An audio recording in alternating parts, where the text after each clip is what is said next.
Good morning students, welcome to Krishna institute online classes.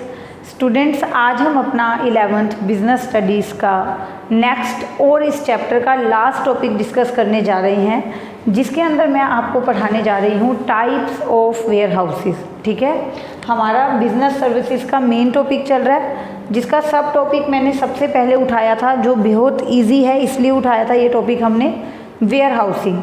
Where housing का meaning मैं आपको करवा चुकी हूँ, वेयर हाउसिंग के फंक्शंस आपको मैं करवा चुकी हूँ। ठीक है, अभी जो आज का हमारा बिल्कुल सिंपल टॉपिक है, जो लास्ट टॉपिक है, वो है types of where houses.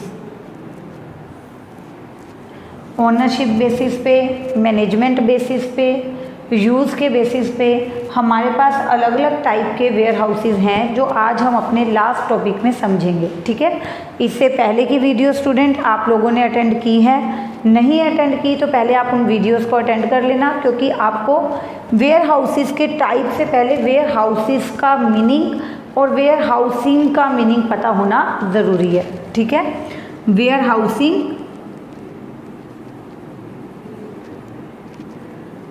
And warehouses, सबसे पहले आप इन टॉपिक्स को करें लास्ट वीडियो में, और अदरवाइज़ हमारे पास टाइम हुआ तो मैं आपको इन टॉपिक्स की रिवीजन भी दूंगी। आज हम अपने टॉपिक की ओर बढ़ रहे हैं, type of warehouses. Student, इसमें सबसे पहला वेयर हाउस आप देखेंगे गवर्नमेंट वेयर हाउस। सबसे पहला कौन सा वेयर हाउस है हमारा? Government warehouse. ऑब्वियस सी बात है, नेम से क्लियर है कि इसकी जो ओनरशिप होती है प्लस इसकी जो मैनेजमेंट होती है वो किसके पास होगी? दोनों चीज़ें स्टूडेंट्स गवर्नमेंट के पास। यस, सिंपल है। As its name clear, government warehouse means a warehouse where ownership and management are in the hands of government.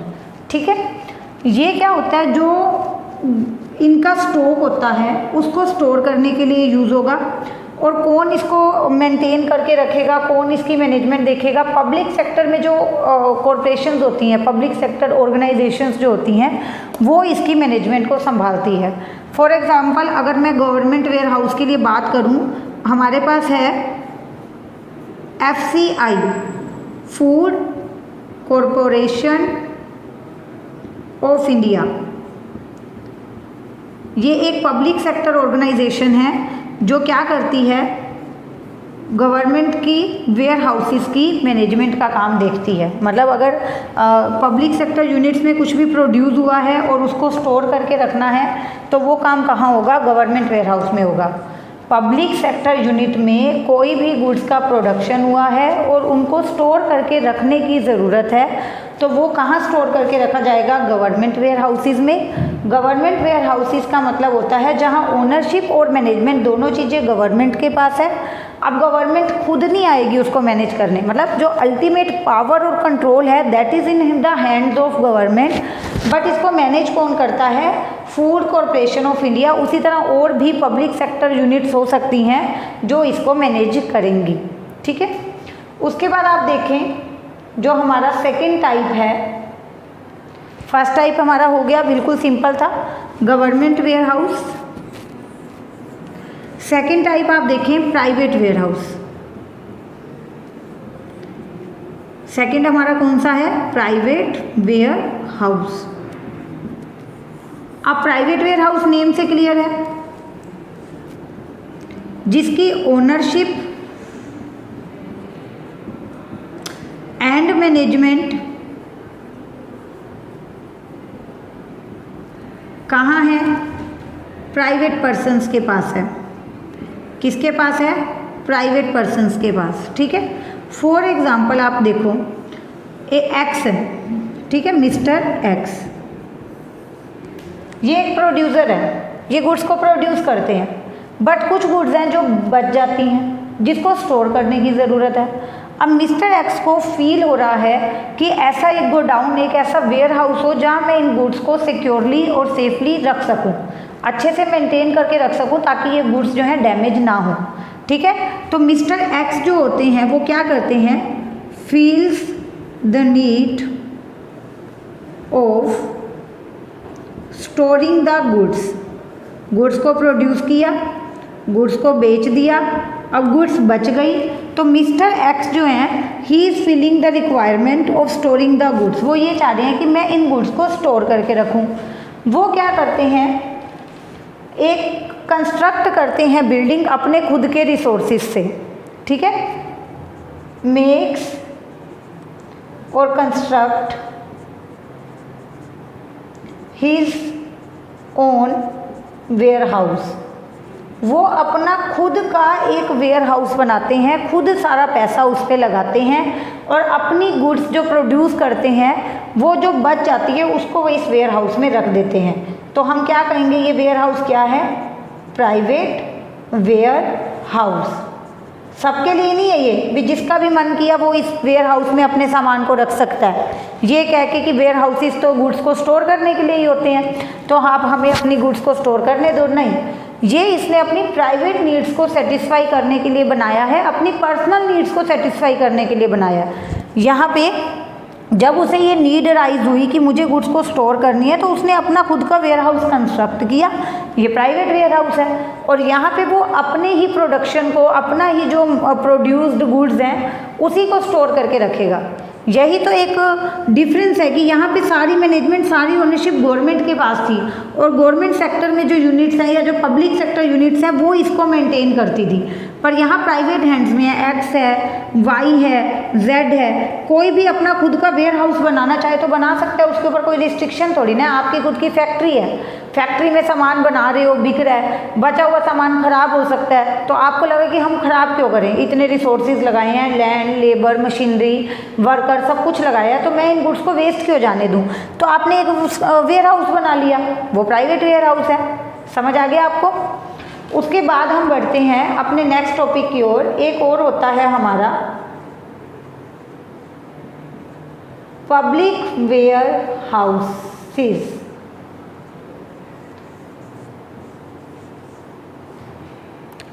Public warehouses, ये जो वेयर हाउसेस होते हैं, these are for the use of public. ये public के use करने के लिए होते हैं। पब्लिक के यूज़ करने के लिए होते हैं मतलब कोई भी पर्सन जिसको रिक्वायरमेंट अराइज होती है। ठीक है, फॉर एग्जांपल अब देखो, जैसे मिस्टर एक्स है, ओके, ये मिस्टर एक्स है, इसको नीड अराइज हुई कि इसने गुड्स प्रोड्यूस की, ठीक है, उसके बाद गुड्स बच गई, इसको सेम नीड अराइज हुई। कौन सी नीड अराइज हुई, of storing the goods, goods को स्टोर करने की नीड अराइज हुई, but he is not able to construct his own warehouse. लेकिन यहाँ पे ये इस चीज़ के कैपेबल नहीं है कि अपना खुद का वेयर हाउस कंस्ट्रक्ट कर पाए, जैसा कि यहाँ पे हुआ था। इसके पास रिसोर्सेज थे, फाइनेंशियल रिसोर्सेज थे, लेबर थी, इतने मतलब ये इतनी इसमें कैपेबिलिटीज़ थी कि ये खुद का वेयर हाउस कंस्ट्रक्ट कर सकता था, तो इसने प्राइवेट वेयर हाउस अपना बना लिया था। बट यहाँ पे क्या है कि जैसे मिस्टर एक्स है, अब वो गुड्स स्टोर करना चाहता है, बट उसके पास इतनी कैपेबिलिटीज़ नहीं है, इतने फाइनेंशियल रिसोर्सेज नहीं है कि वो खुद का वेयर हाउस कंस्ट्रक्ट करे। ठीक है, तो he will store the goods in public warehouse. ऐसा नहीं है कि अब वो खुद का वेयर हाउस नहीं कंस्ट्रक्ट कर सकता तो उसकी जो गुड्स हैं वो सारी बेकार हो जाएंगी पड़ी पड़ी। वो पब्लिक वेयर हाउसेस की हेल्प लेगा, यहाँ पे अपने सामान को स्टोर करके रखेगा, गुड्स को, जो भी उसकी गुड्स हैं उनको यहाँ पर पब्लिक वेयर हाउसेस में स्टोर कर देगा, और बदले में यहाँ से क्या ले लेगा, इनको क्या दे देगा, रेंट दे देगा। गुड्स को स्टोर करने के बदले में उनको उनकी बिल्डिंग का रेंट पे कर देगा। सिंपल है ना। तो government warehouses government sector में जो गुड्स प्रोड्यूस हुई उन गुड्स को स्टोर करने के लिए था, private warehouse is private, जिस पर्सन ने बनाया है वो अपनी ही गुड्स को इसमें स्टोर करके रखेगा, किसी और की गुड्स को वो यहाँ स्टोर करवाना चाहता है नहीं करवाना चाहता, it completely depend on his own wish, उसकी विश पे डिपेंड है, उसकी मर्जी पे डिपेंड है, उसकी विल मतलब it depend on his own will, अगर वो करवाना चाहे तो करवाए, नहीं करना देना चाहे तो नहीं करने दे, ठीक है। जबकि पब्लिक वेयर हाउसेज होते हैं पब्लिक के लिए, लोग ऐसे लोग जो खुद का वेयर हाउस कंस्ट्रक्ट नहीं कर पाते तो वो अपनी गुड्स को पब्लिक वेयर हाउसेज में स्टोर करवा सकते हैं, and in return they have to pay rent, इसके बदले में उनको रेंट पे करना पड़ता है, ठीक है। उसके बाद हम और देखते हैं एक कोऑपरेटिव वेयर हाउसेज, ठीक है। साथ साथ आप इसे नोट करें प्लीज़, सिंप्लीफाई कर रही हूँ मैं बिल्कुल ही, बुक में शायद आपको कोई कन्फ्यूज़न हो तो इसलिए आप यहाँ से अपने नोट्स प्रिपेयर करें।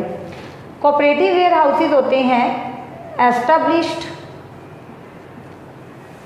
Bye cooperative societies. आपको भी पता है, देखो कोऑपरेटिव सोसाइटीज़ क्या होती हैं, जो कोऑपरेशन से, कुछ लोगों के कोऑपरेशन से बनाई जाती हैं, ठीक है। और कोऑपरेटिव सोसाइटीज़ का अल्टीमेट एम ये होता है कि हमारी सोसाइटी के जितने भी मेंबर्स हैं उन सब के लिए हमें क्या है, सपोर्ट करना है, उन सबको हमें हेल्प करनी है। कोऑपरेटिव सोसाइटी में क्या रहता है, जो इसका मेन प्रिंसिपल है,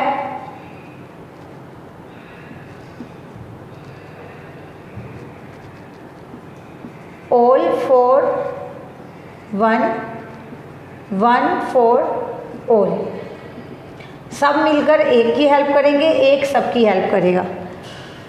मतलब इसके अंदर अगर कुछ मेंबर्स हैं, ठीक है, कोऑपरेटिव सोसाइटीज़ में कुछ मेंबर्स हैं तो उनका टारगेट ये रहता है कि उनको एक दूसरे की हेल्प करनी होती है, ठीक है। ये सब एक दूसरे की हेल्प करेंगे, इसको कोई ज़रूरत है ये दोनों इसकी हेल्प करेंगे, इसको ज़रूरत है तो ये दोनों मिलके इसकी हेल्प करेंगे।